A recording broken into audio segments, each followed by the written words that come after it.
Hello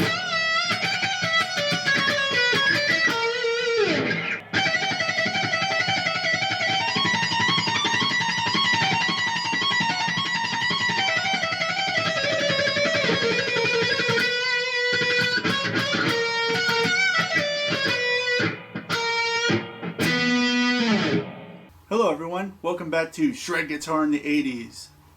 Today I thought it would be a lot of fun to look back on one of the ways that we were able to learn and see what our favorite players were doing back in the 80s. And really the only way other than seeing them live, and that was through the guitar instructional videos. It was really cool because eventually all my favorite players would release one, from Allen Holdsworth, Sean Lane, Paul Gilbert, Vinnie Moore. Really a who's who of guitar players released them. There was just two notable exceptions for me, and that was Warren DeMartini and Eddie Van Halen. But really, other than that, there was a release by pretty much everyone that I was really into at the time. The first real instructional thing that I ever got was the Carlos Cavazo Starlicks tape.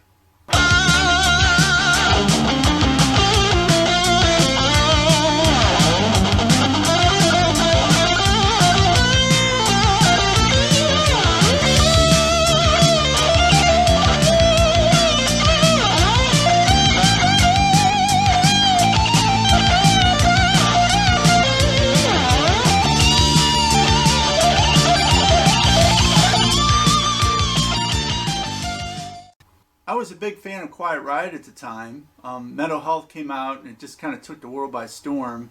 Looking back on that, it's hard to really imagine, if you weren't there, just what an impact that album had. It was like the first #1 kind of hard rock heavy metal album, and it really opened the floodgates for all the LA bands to come after them. But I really liked Carlos's playing, so having like an actual cassette that I could pop in my, cassette player with a little tab book. I think Wolf Marshall did a tab book, and sit down and actually learn Carlos's licks was really incredible. I think the video is really cool. I just watched it recently with my guitar and kind of played all the licks I haven't played in years, and it was a lot of fun. The next Starlicks thing was just mind-blowing. I remember getting it and just my jaw dropping to the floor when I heard it. I actually flew from Ohio here out to San Diego to visit my brother, and it must have been 86, maybe 87, I'm guessing. And I went to one of the music stores there in San Diego, and they had the cassette and videos of this guy named Angelo, and I didn't really know who that was at the time, but he looked kind of cool. So I bought the cassette and I took it home and popped it in, back to my brother's place actually, and popped it in the cassette player, and just my mouth dropped open. And I remember riding in the car with my brother and just reading through the manual and thinking, oh my God, these licks are incredible, what's this guy going to sound like, And when I popped the tape in, my jaw just hit the floor. I was really into Yngwie at the time and a lot of the neoclassical guys, and here was someone that was doing the neoclassical kind of shred stuff. We didn't call it shred back then, and it was just blowing my mind that I had an instructional pack book here and cassette that had everything laid out. It was mind-blowing.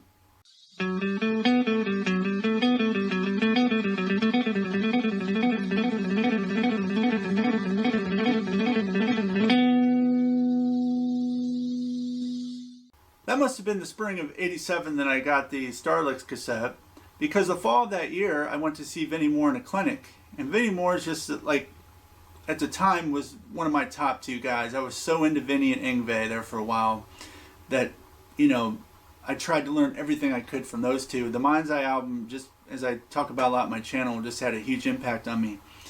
And we went to see Vinnie in this clinic, and it just blew my mind that there's someone right there playing this stuff, and it kind of made me realize that I could play this too, And at the clinic they were doing a raffle, and the raffle was for this Vinnie Moore Hot Licks videotape. Well, I actually didn't win, but someone I knew did, and they ran some copies off for us. They were really cool and ran some copies off, and I remember popping in the Vinnie Moore Hot Licks video with my bootleg copy and just being blown away. And my favorite part of this instructional video was the intro. I must have watched that intro hours and hours, probably hundreds of hours, I put it on cassette and I would just try to learn all the licks. He did all these cool pedal tones and legato runs and his picked runs, and it was just amazing. And I can't really overemphasize what an impact this instructional video had on me.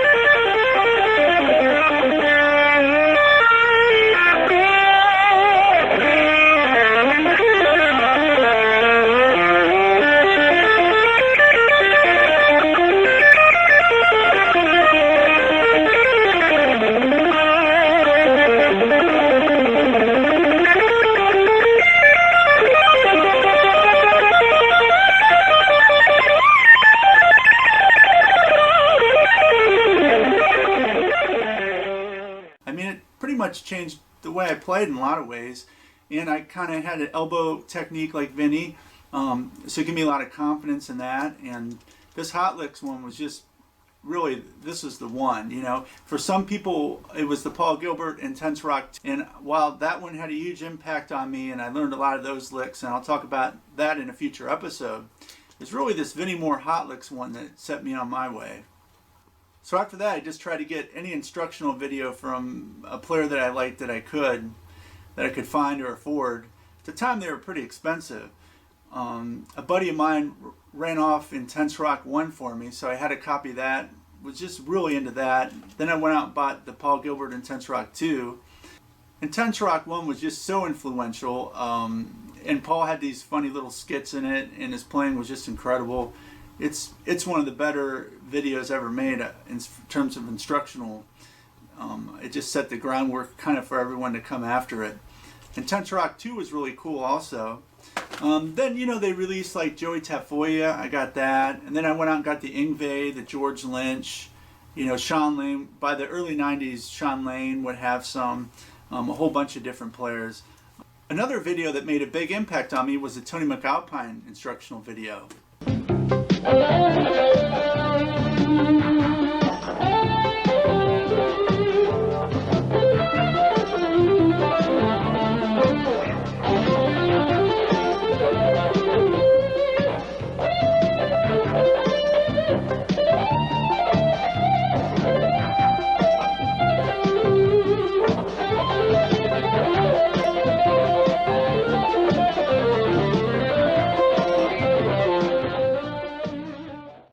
This video was really cool. I sent away for this and got it, and I was so excited to get it because Tony's been one of my favorite players since the Edge of Insanity days.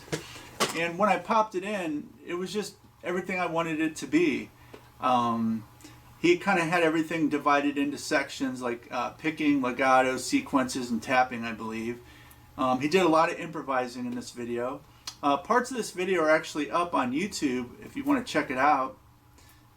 It's just an amazing video and another one of my favorites. And Tony's definitely one of my favorite players. I just can't get enough of Tony's playing. And really, Vinnie Moore, Tony Macalpine, and Yngwie Malmsteen, and Paul Gilbert to an extent also, were really the big ones for me in terms of my technique and playing the neoclassical style.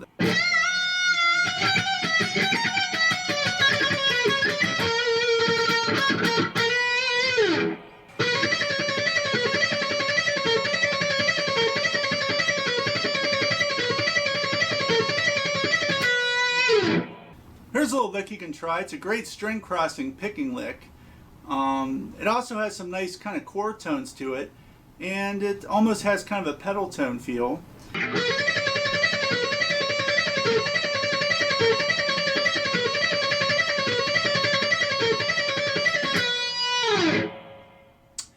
And here that lick is slow.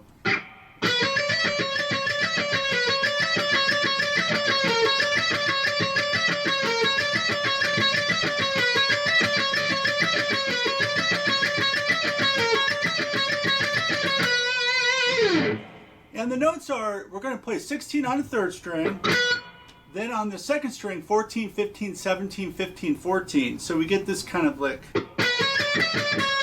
Then we're going to play 15, 14, 15, 17, 15, 14 on the second string. So that's the first part of the lick.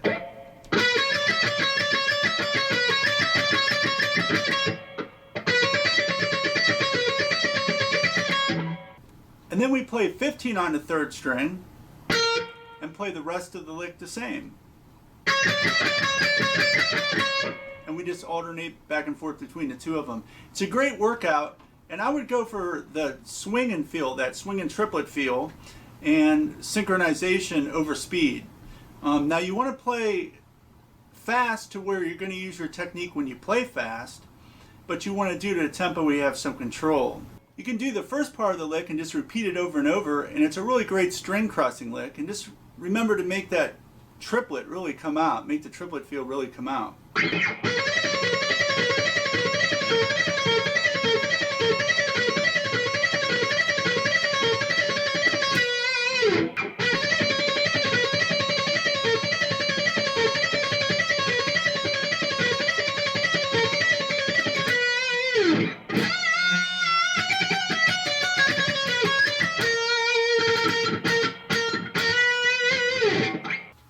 Today's album pick is an album that flew under the radar for a lot of people, but I think it's a brilliant album. It's 2010's Infestation from the band Ratt.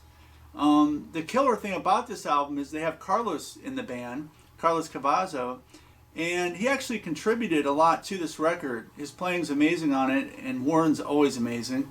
The first single for this album was Best of Me, and Carlos wrote that actually, and then the second single was Eat Me Up Alive, and Carlos wrote that also. And that's a scorcher for an opener, that Eat Me Up Alive. And the guitar playing on this album is just killer. I mean, it's just a throwback to the vintage 80 Ratt. I love that humbucker through a, blazing Marshall sounding amp. And they have it all over this album with the nice voicings and them working together. And Warren's totally in the pocket with his soloing on this album. He's just grooving, and Carlos is just blazing. I mean, it's just a great combination. If you haven't heard this album, I really recommend you going out and streaming it or buying the CD.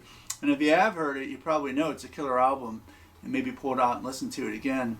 I love to throw on an album like this and just jam along for the entire album. That's kind of what I've always done.